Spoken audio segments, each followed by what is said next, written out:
Malcolm X, trahi par ses frères. Thomas Sankara, trahi par son frère. Le jour où vous attendez que Blaise prépare un coup d'État contre moi, ce ne sera pas la peine de chercher à vous y opposer ou même de me prévenir. Ça voudrait dire que c'est trop tard et que ce sera imparable. Patrice Lumumba, trahi par son frère.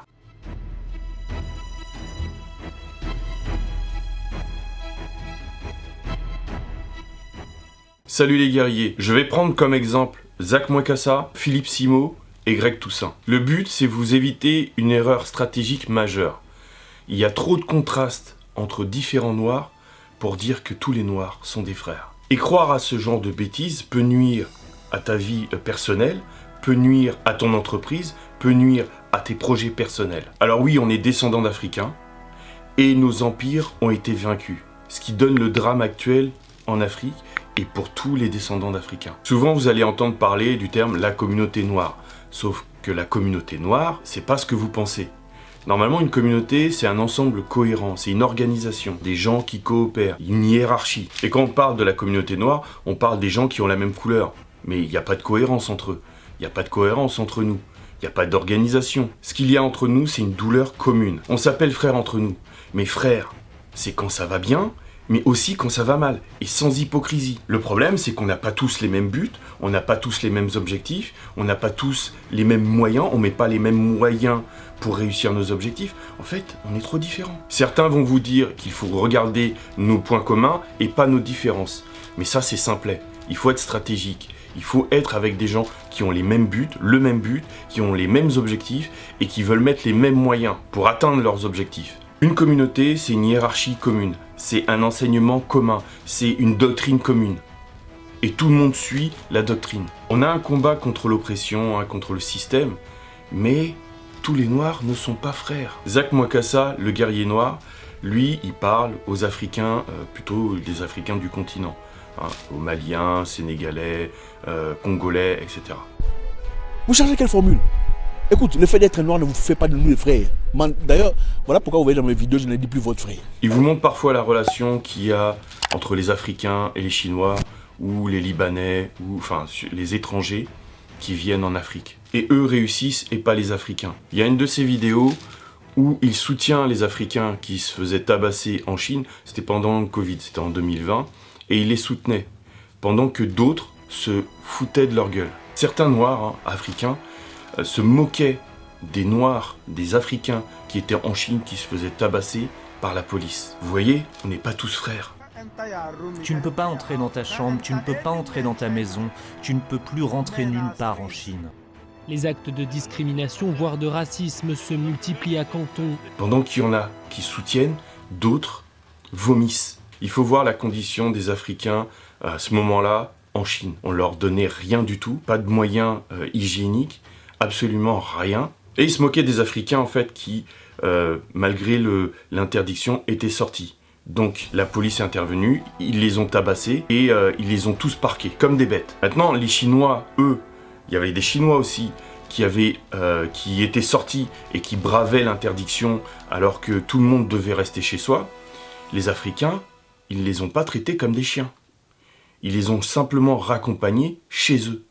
Il n'y avait pas besoin de les bastonner. À l'époque, sur Facebook, j'avais fait un post, j'avais fait une petite vidéo pour dénoncer le fait que des Noirs en Inde se faisaient chasser. J'avais même vu des vidéos où des Africains étaient sur une sorte d'abri et puis les Indiens essayaient de les frapper. Alors il y en a que ça faisait beaucoup rire. Moi, ça me faisait pas rire du tout. À 18 ans, j'avais lancé une association pour que les Noirs apprennent à travailler ensemble, des Congolais, des Camerounais, des Antillais, pour qu'on travaille ensemble. La vérité, c'est qu'à ce moment-là, j'ai compris que tous les Noirs n'avaient pas les mêmes objectifs, tous les Noirs n'avaient pas les mêmes besoins. Et le problème, c'est pas les autres, le problème, c'est nous. Ce que je veux te faire comprendre, c'est que les critères basés sur la race, ça ne sert à rien. Là, je voulais rebondir sur une des vidéos de Philippe Simo, où il parlait de la spiritualité africaine, où il disait que c'est pas la spiritualité qui va sauver l'Afrique. L'Afrique ne peut pas se développer tant qu'on ne retourne pas à nos religions ancestrales. Voilà un discours que l'on retrouve de plus en plus sur les réseaux aujourd'hui. Certains disent même qu'il faut que l'on retourne tous occulte des crânes. Et là, ça soulève le problème de la religion en Afrique, la religion chez les Noirs. Là, il soulevait le problème du kémitisme. En fait, c'est un ensemble de croyances qui sont nées aux États-Unis et qui reprennent les codes de l'Égypte antique. Et donc le débat, c'est entre ceux qui disent qu'il faut revenir à la spiritualité africaine et chasser les religions abrahamiques pour que l'Afrique renaisse. Et si tu n'es pas d'accord avec eux, c'est que tu es un traître. Et il y a ceux qui sont pour la modernisation de l'Afrique, l'industrialisation de l'Afrique. Et pour réussir, il faut que la politique des États africains change. Et c'est là qu'il faut que tu comprennes que tu ne peux pas travailler avec les gens qui n'ont pas les mêmes buts, les mêmes objectifs que toi. La religion, c'est un facteur clivant. Les gens qui sont hyper religieux et qui veulent t'entraîner vers une voie, alors que toi, t'as d'autres objectifs, ça ne peut pas coller. Il y a des gens qui veulent donner une direction à l'Afrique, mais qui vivent en France. Et par exemple, pour le kémitisme, c'est surtout en France que c'est présent, et en Afrique, ils ont d'autres besoins. Donc c'est peut-être pas la spiritualité africaine qui est le bon vecteur. C'est plutôt demander aux Africains du continent ce qui est bon pour eux. Et même réfléchir au niveau continental, est-ce que c'est la bonne façon? Parce qu'un Sénégalais, est-ce qu'il a les mêmes besoins qu'un Congolais? La religion, c'est un facteur de division, c'est un facteur assez clivant. Regardez en Centrafrique ce qui s'était passé entre les musulmans et les chrétiens. Lorsque les fidèles chrétiens réalisent que la nourriture est offerte par la communauté musulmane, ils refusent ce don et forcent le camion à partir. La population ne veut pas de ce produit parce que c'est la communauté islamique qui a amené ce produit. Parce qu'il crée beaucoup de désordre dans le pays. C'est par rapport à ça que la population a refusé ce don. Alors il y en a beaucoup qui citent le Japon qui s'est réformé pour devenir plus productif. Donc oui, ils sont industrialisés, mais il y avait une partie spirituelle aussi. Et en fait, le problème c'est que tous ces gens parlent de moyens, mais ils ne parlent pas d'objectifs, ils ne parlent pas de but. Ils s'attaquent à un moyen. L'industrialisation, c'est un moyen, c'est pas l'objectif. Là, je vais vous parler de Greg Toussaint, et c'est vraiment pour vous montrer qu'il y a des contrastes entre différents descendants d'Africains. Greg Toussaint, c'est un nationaliste. Il défonce l'extrême gauche dans ses vidéos, et il montre qu'il aime la France. Dans ses vidéos, il critique Daniel Obono, il critique Assa Traoré. Assa Traoré a déclaré « Les Noirs et les Arabes ne sont pas en sécurité en France ». Et je te connais, tu vas me dire « Bah la carte on est en Afrique, cherchez la sécurité ». Problème, j'ai demandé aux Africains, ils m'ont dit « Gardez-la, on n'a pas besoin de ça en ce moment ». T'as qu'à l'envoyer aux États-Unis, le pays est tellement décadent qu'ils lui trouveront bien quelque chose à faire. Et encore, une fois comme la religion, la politique c'est un facteur clivant. Il y a des gens qui soutiennent Assa Traoré, il y a des gens qui soutiennent, des Noirs qui soutiennent Assa Traoré et Daniel Obono, et lui, il ne les soutient pas. Donc, c'est bien pour vous montrer que même au niveau politique, il n'y a pas de cohérence entre les Noirs. C'est comme, imaginons que l'Afrique devrait renaître.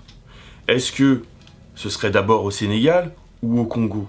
Un Sénégalais, il va dire, je préfère que l'industrialisation se fasse dans mon pays, que le PIB de mon pays augmente, et au détriment du Congolais. Et le Congolais, est-ce qu'il préfère que ce soit d'abord son pays qui devienne numéro 1 ou en Zambie? Est-ce que les Maliens, ils ont les mêmes objectifs que les Botswanais ou alors que les Sud-Africains? Même en Afrique du Sud, vous voyez bien que les Zoulous n'ont pas forcément les mêmes intérêts que les autres.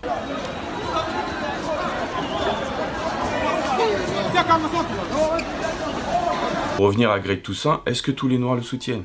À un moment, il a parlé de Thomas Sankara, il a parlé de Toussaint Louverture, mais est-ce que c'est suffisant pour qu'on soutienne les autres points de ce qu'il avance? Il y a des Noirs qui sont anti-France et d'autres qui sont pour la France. C'est important de définir votre stratégie, vos objectifs, et de ne pas vous faire manipuler par des gens qui vous parlent de communauté noire, alors que ça n'a pas forcément de sens pour vous, parce qu'on n'a pas tous les mêmes objectifs. Il y a différents personnages qui peuvent vous inspirer, qu'ils soient blancs, noirs, asiatiques. Et les rassemblements entre noirs, c'est quand il y a des actes forts, des actes racistes. Là, je comprends. Il y a des actes qui sont immondes, faits aux noirs dans le monde. Ça, je comprends. Il n'y a pas de communauté noire, il n'y a pas d'organisation. Donc vouloir rassembler tous les noirs comme si on était des clones, ça n'a pas de sens. Vous pouvez le voir aussi pour le franc CFA. Moi, j'ai milité contre le franc CFA parce qu'il n'y avait qu'un son de cloche. Il n'y avait que le son de cloche de certains pour annuler le franc CFA. Et il y a des choses, toujours à l'heure actuelle, où je suis contre le franc CFA. Mais apparemment, il y a des gens sur le continent qui veulent le franc CFA pour s'industrialiser.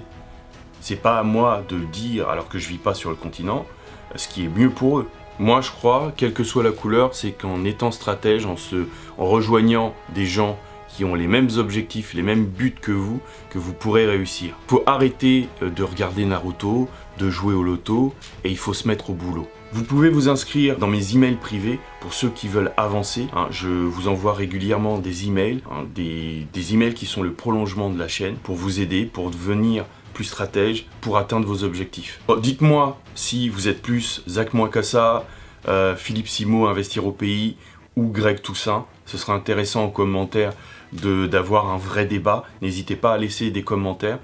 Vous abonner à la chaîne en mettant la cloche, parce qu'il y a beaucoup de gens qui regardent mes vidéos mais qui ne s'abonnent pas. C'est important, ça aide la chaîne à avancer. Les ancêtres protègent, serrez les rangs et restez unis.